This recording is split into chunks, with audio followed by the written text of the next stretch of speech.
Bueno, buenas tardes. Agradeciendo a todas las personas que entraron puntualmente a la charla del día de hoy, pues vamos a dar inicio. Entonces, bueno, me presento, soy Isabel Mesa de Biocírculo, bueno, del área de sostenibilidad de Biocírculo, y el día de hoy nos acompaña la señora Tania Melo de la Secretaría Distrital de Ambiente, quien es la persona pues que va a estar como dirigiendo toda la charla de huertas urbanas del día de hoy. Tania es politóloga y bueno, pues digamos que la charla del día de hoy va a estar sobre todo como enfocada, bueno, qué son las charlas qué son las huertas urbanas, qué su definición cuál es su importancia, cómo podemos planear una huerta urbana, qué plantar y los beneficios. Entonces, pues, sin más que decir, Tania, te doy como tu espacio para que pues te presentes.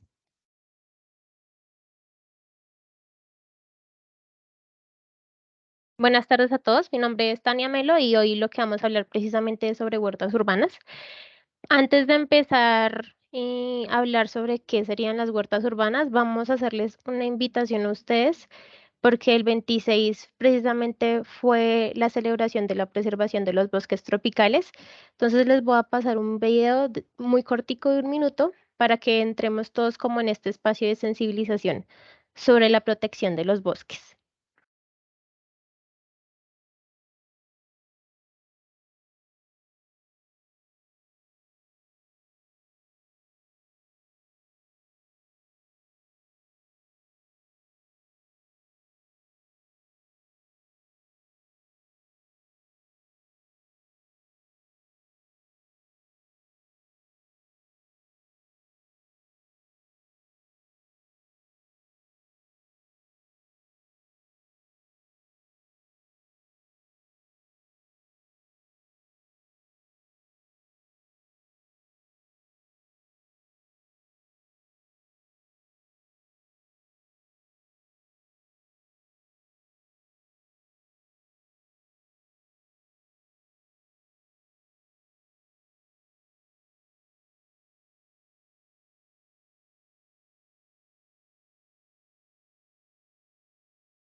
Bueno, al parecer a Tania se le congeló, bueno, la imagen. Vamos a dar unos minuticos más a ver si se puede arreglar el problema.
Hola, buenas tardes. Tania está teniendo un pequeño problema con su aplicación, pero ya lo está intentando solucionar, entonces les pido un poquito de paciencia. Gracias.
Aló,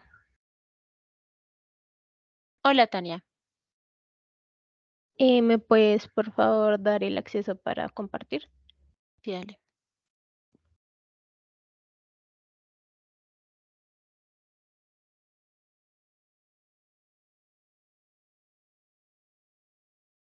Listo.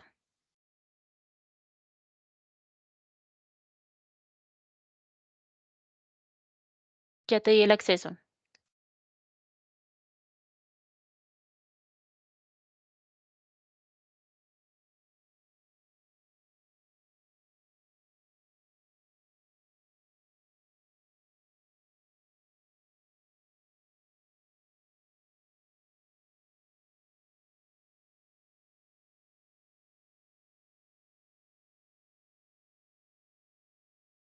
Listo, ahora sí estamos todos viendo la presentación.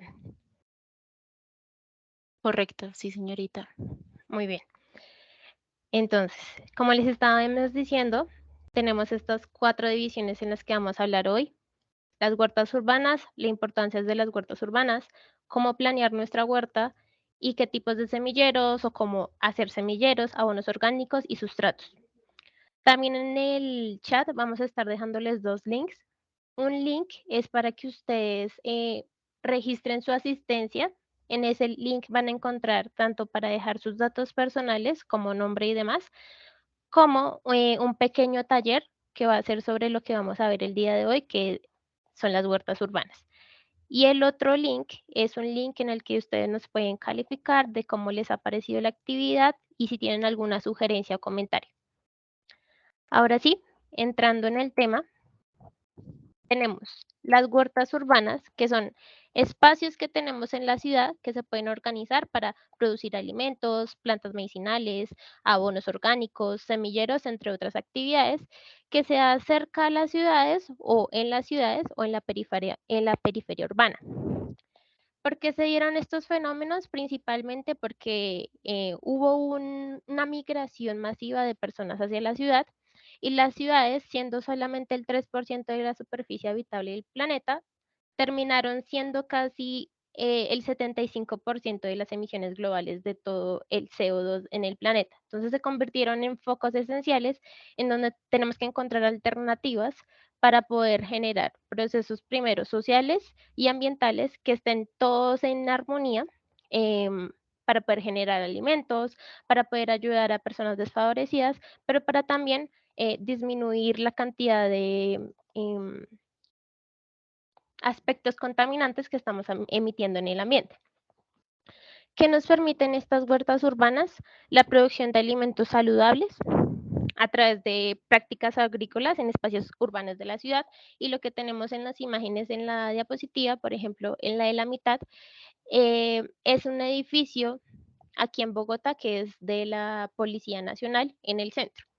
Y lo que hicieron ellos, una iniciativa de la entidad, fue generar este espacio en el techo que no lo estaban utilizando para poder generar un espacio, una huerta, en donde a través de utilizamiento de, por ejemplo, llantas como macetas, están generando aprovechamiento del espacio y generando también alimentos que pueden consumirse ahí, tanto aromáticas que ven en el centro, como por ejemplo en el lado de las amarillas que tienen pequeños árboles y también alimentos consumibles.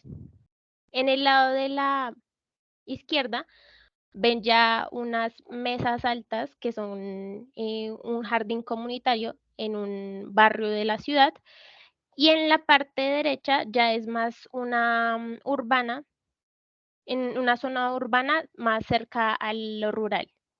Estos son como ejemplos de huertas urbanas que podemos encontrar nosotros en Bogotá. Usualmente no pensamos que Bogotá sea como una ciudad que tenga mucho espacio para crecer en lo que es lo verde, pero Bogotá, casi más que el 50% de Bogotá es rural. ¿Por qué? Porque tenemos esta localidad que se llama Sumapaz, que ocupa casi que el 48% de la superficie de Bogotá, lo que hace a Bogotá una ciudad más urbana, más rural que urbana, debido al espacio que ocupan estos lugares en la ciudad. Entonces, usualmente las personas no tenemos como en nuestra en nuestra imagen mental esta idea de Bogotá como un territorio en el que podríamos nosotros cultivar. Las huertas urbanas son esta iniciativa en donde nosotros, esos espacios que no estamos utilizando en edificios, en casas y demás, paredes, podemos generar infraestructuras vegetadas que nos van a dar beneficios. Beneficios como cuáles, como mayor rendimiento de la tierra, porque podemos producir aquí casi que 15 veces más que lo que no estaríamos produciendo si no tuviéramos estos espacios. También que son idóneos para cultivar hortalizas, que son justos y sostenibles, porque favorecen, por ejemplo, evitar este proceso en la cadena de producción, que sería la distribución. Entonces, estaría acorde con este concepto de 0 kilómetros, porque estamos produciendo sin generar un proceso en el que tenemos que mover los productos de un lugar a otro a través de carros, de camiones y demás que van a generar más contaminantes al aire. También son espacios que generan empleo. Por ejemplo, hay iniciativas, por ejemplo, en España, que lo que buscan es aprovechar estos espacios en entidades públicas en donde van a hacer estas huertas urbanas y esas huertas urbanas van a ser, eh, las van a manejar personas que no puedan unirse usualmente a la mano de obra productiva en las ciudades. Es decir, por ejemplo, personas con 60% de discapacidades pueden unirse a estos proyectos de huertas urbanas y generar espacios donde podamos darle a otras personas empleos. También hay iniciativas con madres cabezas de hogar, con huertas urbanas cerca de sus casas, para que puedan realizar acciones cerca de sus territorios y también generarles empleo. Otro ejemplo de los beneficios de esto sería que fortalece el tejido social, precisamente por lo que les estaba contando.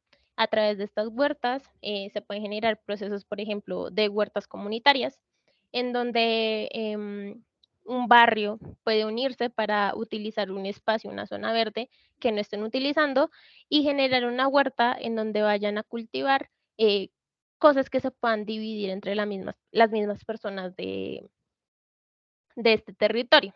Y ahí lo que se hace es un fortalecimiento entre las conexiones, tanto de las personas con su territorio, como entre las personas que habitan en el mismo territorio. Otro ejemplo sería que aumenta la calidad alimentaria de pues, las personas que estén a cargo de esa huerta urbana, porque producen productos más limpios, en el que pues ellos mismos están realizando los procesos de producción.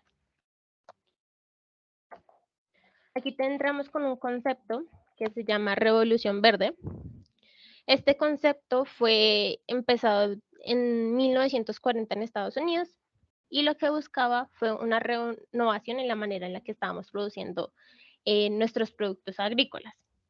¿Por qué? Porque lo que se buscaba era erradicar el hambre y eliminar, mejor dicho, como la escasez alimentaria y promover como la nutrición.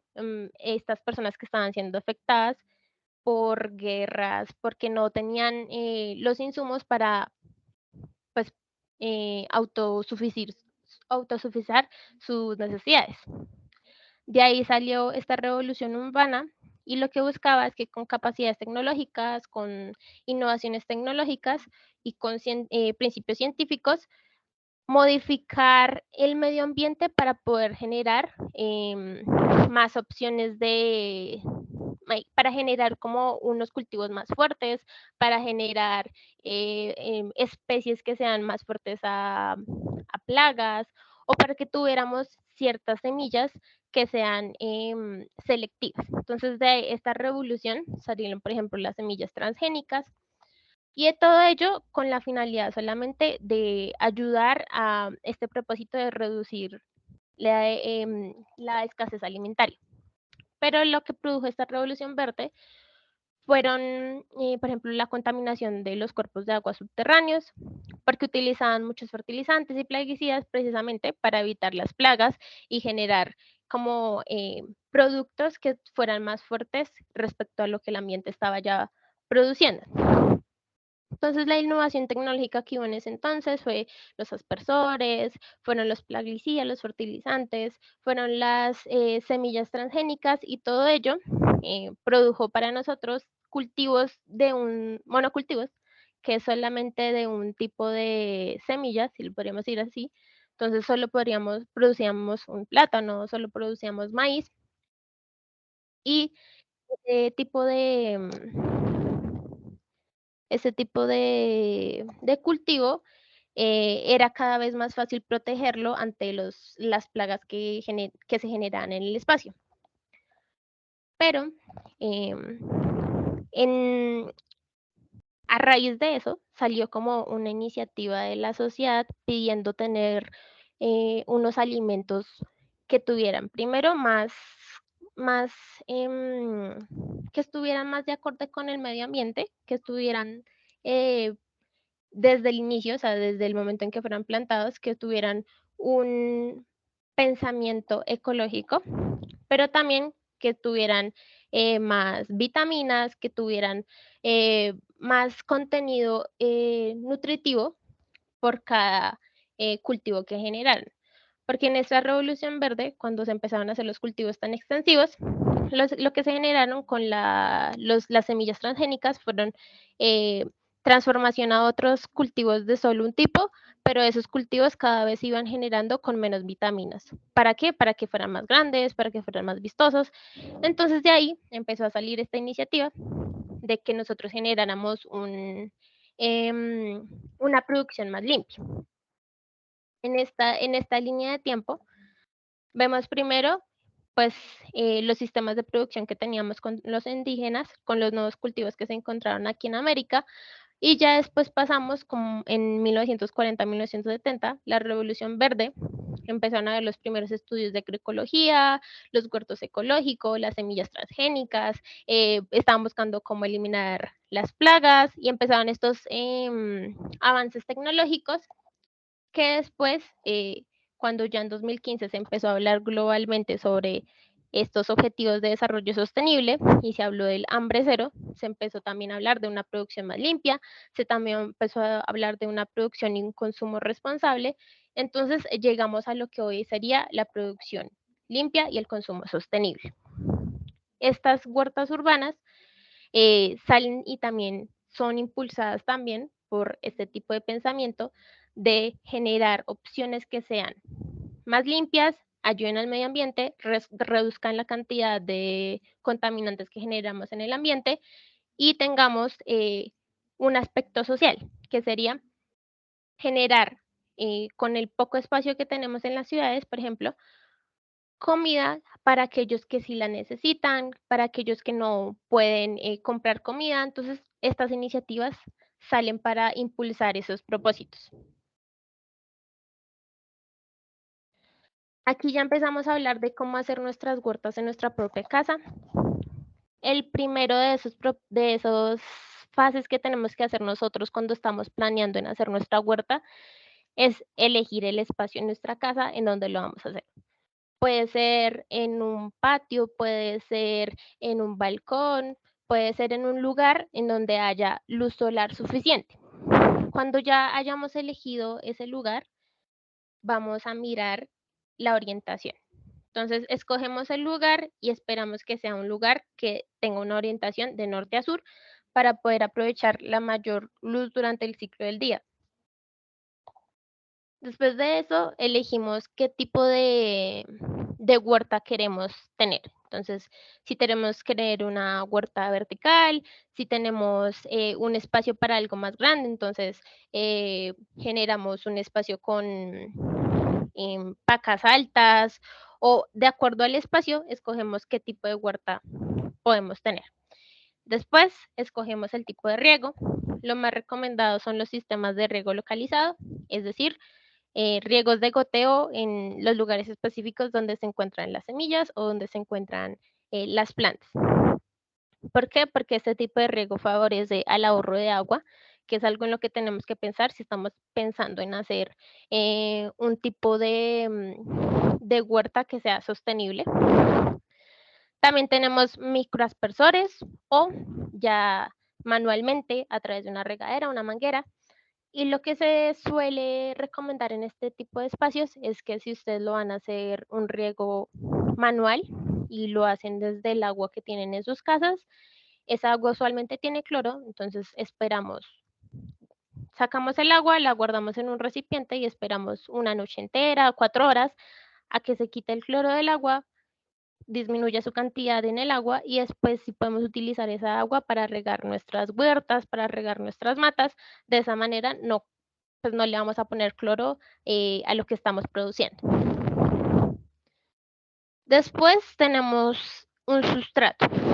Ahí tenemos que buscar el sustrato que queremos para llenar nuestras macetas, jardineras, contenedores reciclados, jardines verticales, lo que quieran. Y ahí tenemos dos opciones. Una, comprar el sustrato universal, que usualmente es turba con perlita o vermiculita. La turba es como esta putrefacción que queda en la vegetación de pantanos y demás, que lo utilizamos precisamente para abonar, pero pues no se recomienda tanto el uso de la turba porque precisamente es un recurso finito que se produce en el caso de Bogotá, por ejemplo, en los humedales. Otro tipo de sustratos que los vamos a ver más adelante puede ser compost, fibra de coco, pero pues ahorita lo miramos en la diapositiva siguiente.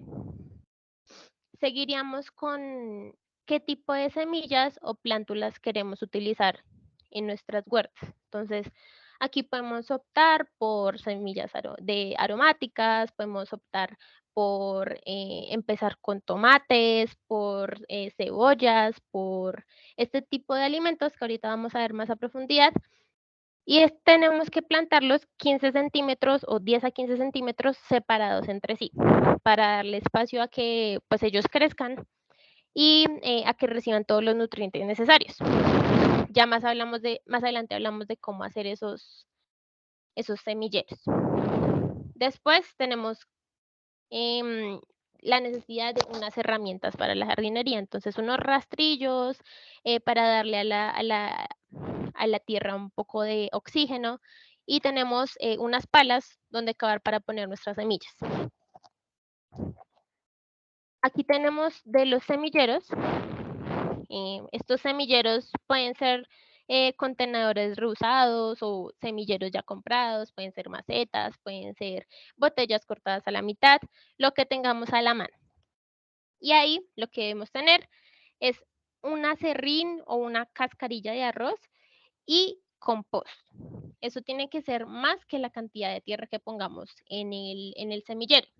Ese semillero, cada uno va a tener una semilla y esa semilla debe ser puesta en el semillero casi siempre 2 veces al tamaño de la semilla. Es decir, hundirla en la tierra 2 veces al tamaño que tenga esa semilla que nosotros estamos cultivando.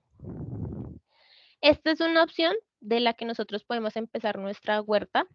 O también está la propagación asexual, que puede ser, por ejemplo, si ustedes tienen un romero, una tía o una abuela, y pueden cortar una plántula hasta 2 pies antes de la última germinada, lo cortan, lo cultivan en otro espacio, en otra tierra con abono, y de ahí van a hacer una nueva planta.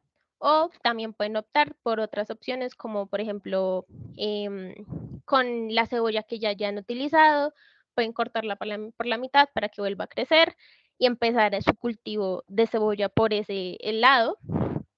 Aunque pues no es tan recomendado porque ahí le estaríamos quitando nutrientes a la cebolla que estamos cultivando. Sin embargo, si queremos hacer uso de los recursos que ya tenemos, podemos empezar por esa alternativa.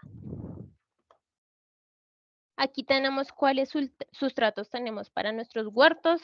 Tenemos estiércol, cascarilla de arroz, humus, tierra, vermiculita, perlita, que todos ellos lo pueden reconocer en las fotos que tenemos en la diapositiva.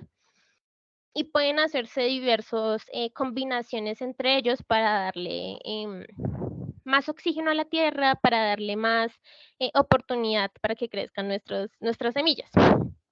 Entonces, tenemos la opción del sustrato universal, es decir, ir a comprar el sustrato que yo les hablaba de turba más perlita y vermiculita, o hacer nuestro propio mestrato mezclando todos los componentes que tenemos acá. La primera mezcla sería, por ejemplo, un compost con una fibra de coco. El segundo sería estiércol y arena de río. Después tendríamos humus, perlita y vermiculita. Este humus es lo que queda de cuando nosotros hacemos compost con lombrices. Queda este tipo de tierra como con bastantes nutrientes y es lo que usualmente se usa en relación a los otros tipos de sustratos. Y por último también tenemos turba mezclado con vermiculita y este es como uno de los menos usados precisamente porque la turba es un componente que encontramos en el ambiente, pero que es finito, es decir, se puede acabar y lo que buscamos es reducir nuestra depredación en los recursos naturales. Aquí ya tenemos como un ejemplo de cuáles sustratos podemos utilizar ya para nuestros huertos, más allá de los que yo les estaba mencionando. Ya la elección que ustedes quieran utilizar para sus huertos dependerá de del tipo de cultivo que ustedes quieran realizar. Si van a hacer un tipo de cultivo que necesita más aire, pues tendrán que hacer una elección, por ejemplo, de un tipo de sustrato que le dé más aire a la tierra, pero todo aquello depende de lo que ustedes vayan a cultivar. Podemos tener lo que ustedes ven en la parte de abajo, como turba, humus, compost, tierra de bosque, fibra de coco, estiércol, cáscara de arroz. Lo más recomendado sería irse por aquellos con los que ustedes ya, ya tienen en sus casas, precisamente para utilizar todo aquello que nosotros estamos produciendo, cerrar el círculo cuando nosotros estamos realizando este tipo de huertas urbanas. Pero también otra opción para empezar nuestra producción en las casas serían los germinados. Si ustedes han comprado o han comido, por ejemplo, las raíces chinas, ellos vienen de los germinados y se realiza de dos maneras. Una serían los germinados frescos o los brotes, que son aquellos que surgen de semillas que solamente están en agua, o los germinados en tierra, que pueden ser sembrados en un recipiente en vidrio, se pone a remojar las semillas, después se pone un recipiente con tierra, con compost, se ponen las semillas encima, se pone un peso encima y se pone a la oscuridad para que empiecen ellas a producir, a reproducirse, a empezar a crecer y ya nosotros empezamos a tener mini cultivos en nuestras casas.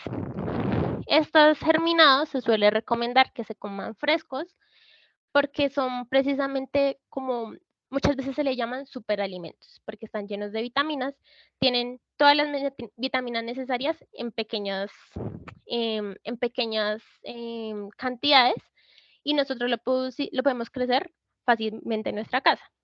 Estos germinados se pueden hacer de lentejas, de garbanzos, mostaza, sésamo, frijol, soya, todo esto podemos empezarlo a hacer desde nuestras casas y es un inicio para nosotros pensar en huertas. Tania, en el chat hay una pregunta que dice, ¿qué tal es la urea? Esas pepitas blancas que venden y utilizan en algunas plantas, ¿se puede utilizar en las huertas también? Sí, sí se puede utilizar. Sí. Cuando hablas de pepitas blancas, se parece mucho a este que yo les estaba mencionando, a la perlita, la primera de abajo. Y es lo que precisamente lo que le da a la tierra es para darle primero como más vitaminas a la tierra, pero también para darle espacio a que respire la tierra. Entonces sí, sería una opción. Si es lo que tenemos en nuestras casas, recordemos usarlo.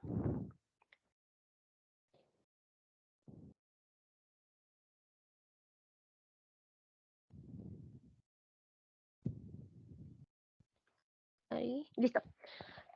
Aquí seguimos con el mantenimiento de la huerta. Entonces, ¿qué tenemos que hacer nosotros para que nuestros cultivos crezcan de la mejor manera?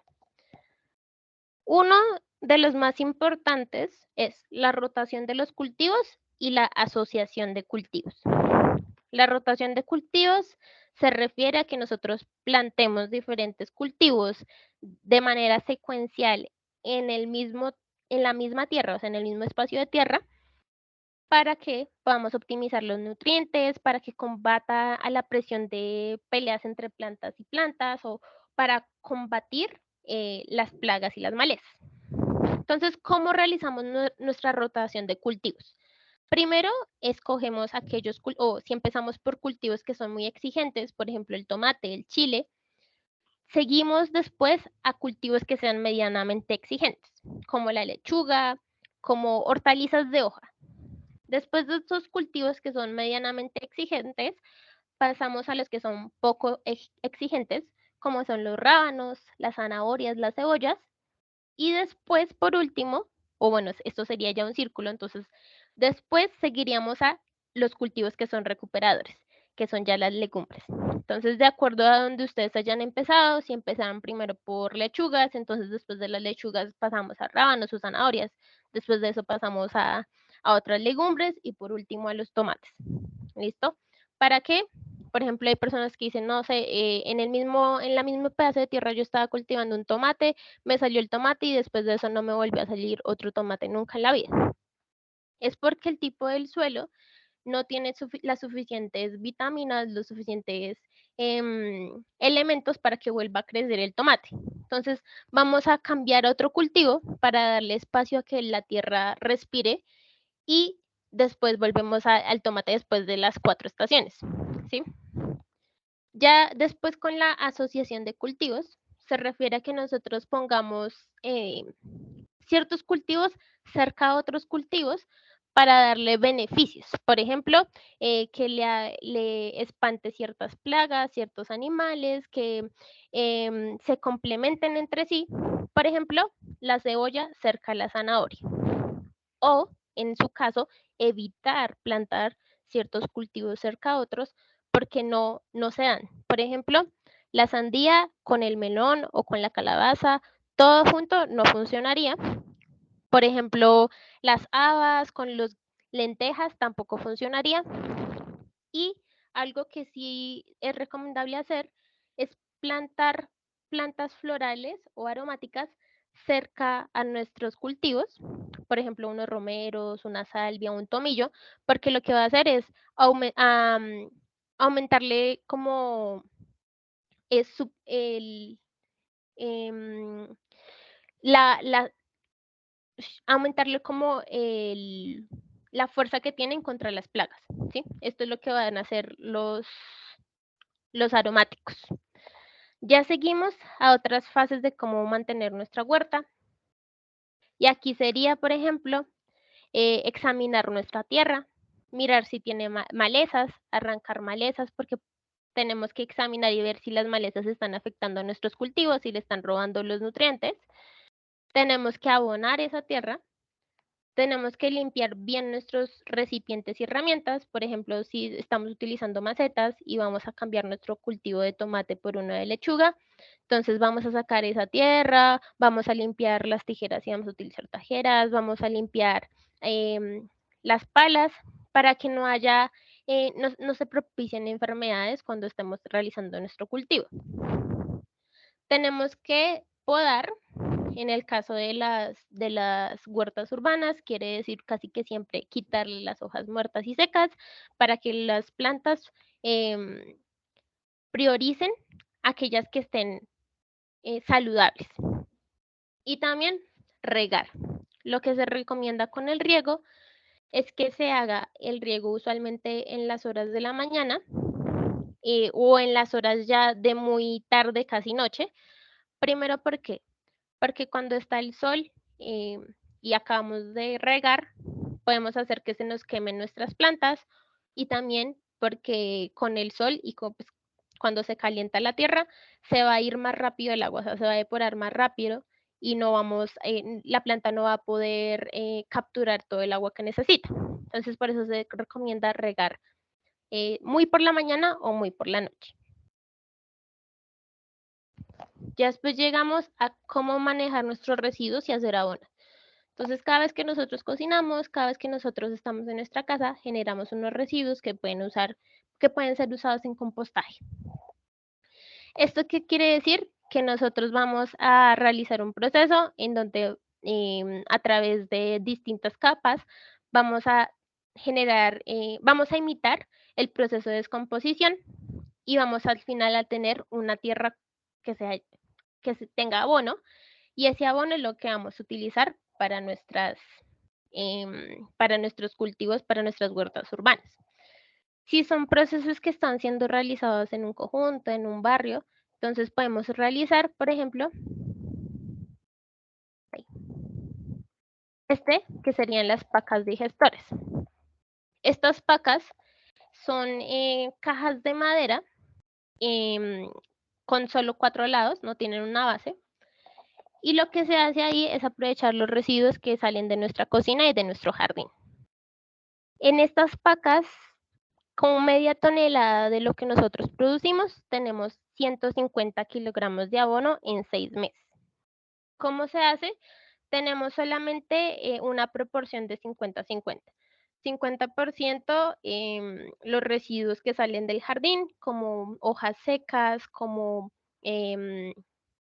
material orgánico, como pasto,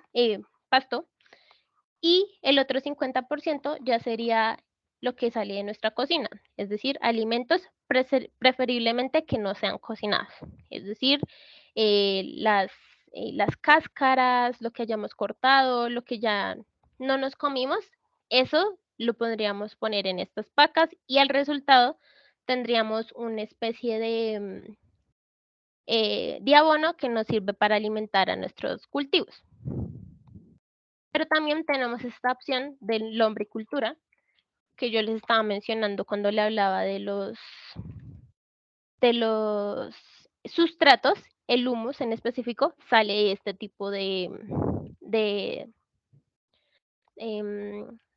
lombricultura. Entonces, lo que tenemos ahí son distintas capas.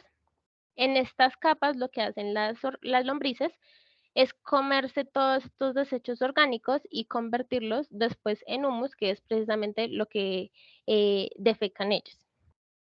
Entonces, en la parte de abajo, generalmente tenemos una base de ramas, después tenemos unas hojas secas, después tenemos tierra, arriba ponemos los desechos orgánicos, integramos las lombrices a todo el proceso y arriba de eso tierra. Después se procede a cerrar el contenedor y después esperamos a que ellas realicen todo el proceso. Podemos ir generando más capas y ellas van a ir produciendo el humus. ¿Qué obtenemos de ahí? Este abono orgánico que también nos ayudaría para darle más nutrientes a nuestras plantas. También mejora la fertilidad del suelo y por eso va a mejorar la productividad que nosotros tengamos en nuestras huertas. Este es un ejemplo de una forma que podríamos nosotros producir abonos en nuestras casas si no queremos generar un proceso de compra más, que sería la compra del abono. La lombriz que usualmente se utiliza para este tipo de lombricultura es la lombriz roja californiana y es la que precisamente nos permite ayudar a descomponer los residuos orgánicos. Ya después de esto tenemos la parte final, que sería la cosecha. Esta cosecha obtendríamos nosotros alimentos que nosotros mismos cultivamos y es un proceso que se puede hacer en familia, que se puede hacer en la comunidad y generan vínculos fuertes entre el ambiente y la sociedad o también entre la misma familia. Hay iniciativas que se hace, por ejemplo, en la periferia de las ciudades, donde personas que tienen lugares con hectáreas de tierra alquilan lugares para cosecha. Entonces, por ejemplo, un lugar cerca a Bogotá alquila su lugar y lo que van a hacer ahí es que las familias van, los amigos van o personas pueden ir, cosechar sus propios alimentos y llevárselos. Entonces, esa sería otra iniciativa para empezar a acercar más el campo a la ciudad. Ya cuando ustedes empiezan a pensar más allá de los inicios de la huerta, empezamos a pensar en cómo ayudar más al ambiente a través de nuestras cosechas. Entonces aquí tenemos plantas que nosotros podemos sembrar para ayudar a atraer a los polinizadores de nuestra ciudad. Polinizadores porque son bastante importantes precisamente para la producción de alimentos y es un granito de arena que nosotros ponemos para ayudarles a que puedan sobrevivir más en la ciudad. Entonces tenemos tanto frutales como ornamentales aquí y lo que buscamos es que recomendarles a ustedes el uso de plantas nativas, no plantas exóticas. Por ejemplo, tenemos la campana morada, la curúa, la granadilla, el abutilón, la salvia bogotana o la malva. Este es uno de los muchos, ahorita les vamos a mostrar más, pero cada uno de ellos atrae a diferentes polinizadores. Entonces, de acuerdo a, por ejemplo, si ustedes quieren atraer los colibríes, necesitan este tipo de plantas que sean alargadas, cóncavas, para que ellos sean atraídos a este tipo de plantas. O si quieren atraer más a abejas, necesitan este lugar, por ejemplo, la granadilla, que tenga un lugar en donde ellas puedan quedar separadas para ir consumiendo el néctar y pues que ahí mismo se puedan realizar el proceso de polinización. Entonces, de acuerdo a ustedes cuáles animales están interesados en atraer a sus huertos, pueden ir poniendo las plantas que ustedes quieran sembrar. Este es uno de los muchos ejemplos. Seguimos aquí con el brócoli, que también sería, pues ya cuando florece, se vería como en esta primera imagen que vemos acá, y es una planta que atrae muchos polinizadores. El alcaparro, que es una especie bastante interesante, es común, es nativa de acá, y interesante porque tiene un proceso de polinización bastante diferente que se llama polinización por vibración o por zumbido. Lo que quiere decir es que atrae a abejas, por ejemplo, porque realizan este zumbido. Cuando ellas se acercan a esta flor, en el centro de la flor, si ustedes ven, tiene como unos lugares en donde ellas se pueden quedar paradas. Esa es una forma que la planta desarrolló para darle más oportunidad al animal de que lo polinice. Pero no va a soltar su polen de esa manera tan fácil. La única manera en la que suelte el polen al alcaparro es cuando la abeja genera esta vibración o cuando mueven la parte de adentro muy duro. Esta es la única manera en la que él va a soltar el polen. Ese es uno de lo que podemos plantar en si tenemos en una huerta o si tenemos un jardín. También el romero, una especie aromática que la utilizamos mucho en la cocina, se puede secar, pulverizar, se puede utilizar de diferentes maneras, pero también un gran atrayente de polinizadores. Seguimos con una especie de albahaca muy cercana aquí que se llama la albahaca morada. Puede ser una opción a utilizar otro tipo de albahaca que no es nativa. Seguimos con un frutal que sería la uchuva. También la podemos poner en nuestras huertas. Muy interesante porque también atrae muchos polinizadores. Entonces puede ser una de las opciones para poner en nuestras huertas. Seguimos con el rábano, que es una de las que más se recomienda para las huertas, precisamente en esto que yo les estaba hablando de la rotación de las especies. El rábano es aquella que se conoce como medio exigente, entonces se puede utilizar también mucho en la cocina, la utilizamos en ensaladas, por ejemplo, y produce los alimentos casi como en un mes. Entonces, muy buena también para los huertos. Para los huertos, plantas que queremos nosotros sembrar y que lo podemos tener en las huertas en nuestras casas, como la lechuga, el tomate, berenjenas, pimientos, cebollas largas, papas, fresas, zanahorias, rábanos, espinaca, perejil, nabo, albahaca, apio, brócoli, puerro. Casi todas se pueden generar en estas huertas urbanas, pero estas son las que más se recomiendan. Aquí ya es una invitación de nosotros para ustedes de que promovamos el uso de las especies de plantas nativas, autóctonas y variadas, es decir, Nosotros lo que buscamos cuando nosotros tenemos huertas urbanas es tener muchas especies en un pequeño espacio. ¿Para qué? Para que ayude a esto de evitar las plagas, para que tengamos alimentos con mayores nutrientes. Entonces, ¿cuáles especies son autóctonas y muchas veces son desapercibidas por las personas? Tenemos en esta imagen superior izquierda, sería el falso diente de león, la margarita silvestre, diente de león, mielecita, la uva de páramo. Bueno, estas dos de abajo serían uvas de páramo, que las encontramos nosotros, por ejemplo, aquí en Bogotá. Entonces, todas ellas también las podemos incorporar si tenemos huertas urbanas o si tenemos jardines. Y la otra recomendación es reducir el uso de químicos, porque pues primero afectan a los polinizadores y segundo, pues es precisamente lo que nosotros tratamos de evitar cuando estamos realizando esta producción más limpia en las huertas urbanas. Ya eso sería todo por hoy en esta charla. Estoy atenta en el chat si tienen alguna duda, comentario, cualquier cosa que quieran hablar aquí en este espacio. A ver. Gracias, gracias Tania Esperemos. por la... Respondo las preguntas que estoy viendo aquí. Bien. A ver. No, cada cuánto se debe agregar abono y cada cuánto se debe cambiar como de cultivo. Listo. Entonces, cada cuánto se debe agregar abono, nosotros realizamos abono cada 3 semanas más o menos. ¿Listo? Y cada cuánto se debe cambiar de cultivo, tan pronto te dé fruto y ya empiece como a marchitarse la planta, la sacas y empiezas con el otro cultivo. Pero dejas un espacio como de una semana para que la tierra respire, ¿sí? Dejas un espacio y después empiezas a cambiar el cultivo. ¿Podemos ver nuevamente la diapositiva de la lombicultura? Sí. Un segundo. Lombicultura.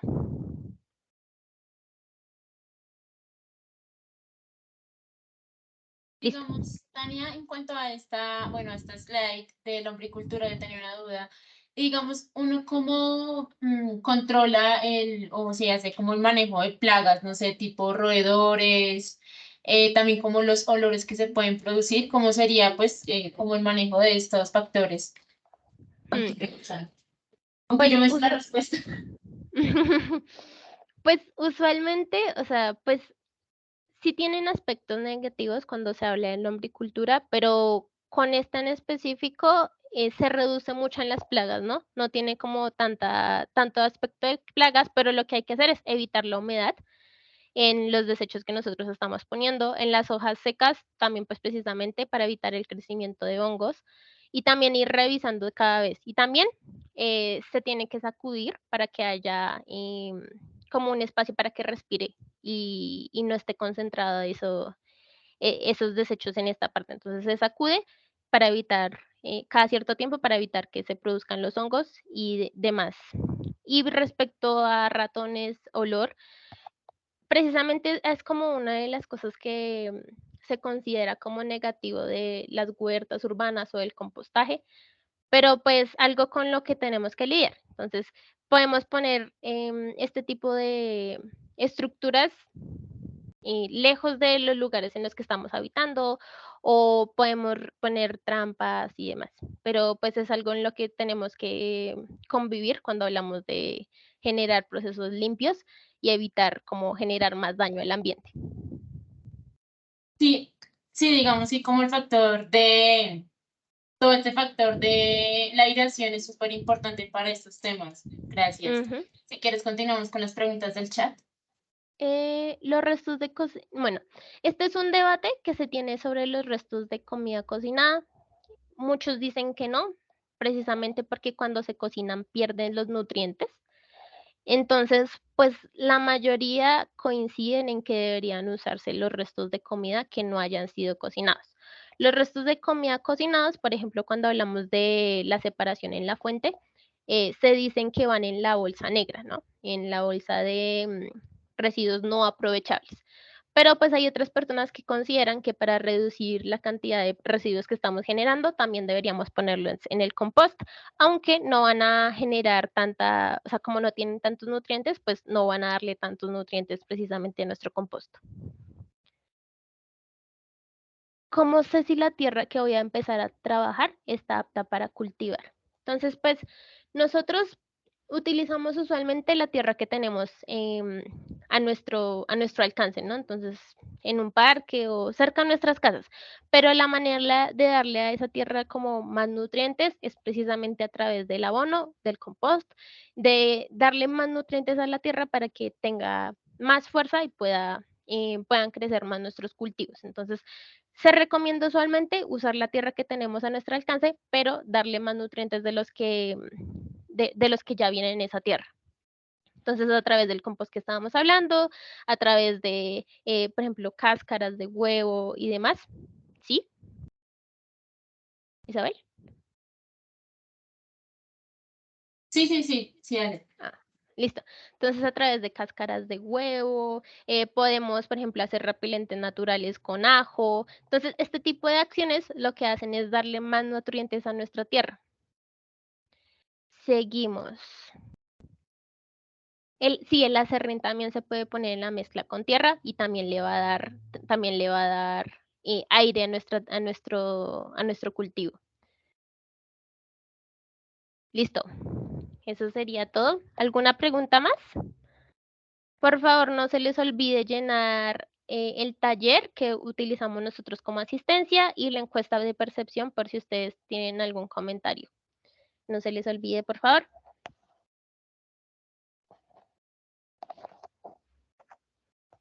Bueno, sí, digamos, y con esto ya cerramos como la charla del día de hoy. Agradecemos mucho pues la participación de todos nuestros voluntarios de Comunidad Biocírculo que estuvieron presentes, que estuvieron prestando atención y que decidieron pues aprender de este tema tan lindo que son las huertas urbanas, que pues ya con la directriz de Tania. Digamos que, bueno, así cerramos nuestra charla del día de hoy. Recuerden, bueno, inscribirse o, bueno, llenar el formulario para que pues participen en la sección que tiene Comunidad de Círculo de Puntos por Todos, en la cual pues por cada charla en la que participen vamos a darles puntos para que ustedes puedan redimir beneficios en nuestra ecotienda. También recuerden pues llenar o completar los formularios que compartió Tania, bueno, Sandra por el chat, para pues con eso también contribuir como a las experiencias y a todas las actividades que pues lleva a cabo el distrito para pues todos los ciudadanos. Entonces, pues nada, muchas gracias. Recuerden estar pendientes de Comunidad de Círculo para nuestra actividad del siguiente mes. Que estén bien. Bueno, y antes de irnos veo una última pregunta. Entonces dice, ¿se puede poner algo en las huertas para que los animales domésticos no se acerquen? Algo que se ha hecho y que ha funcionado es poner botellas de agua cerca a los cultivos. Usualmente cuando, digamos, los perritos se acercan, digamos, a orinar, si ven su reflejo no se van a acercar. Esa es como una de las formas para evitar que se acerquen a nuestros cultivos, sin hacerles daño también. Entonces, pues esa responderles esa pregunta antes de irnos. Muchas gracias por su participación. Espero que les haya gustado. Hasta luego. Gracias. Wow, esa última no me la sabía. Muy bien, gracias. Bueno, hasta luego, que estén bien.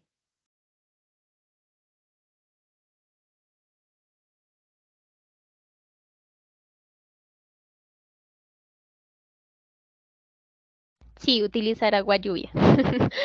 Esto sí se puede utilizar agua lluvia y es lo que se recomienda en los riegos a nuestras huertas. Ahora sí, hasta luego, muchas gracias.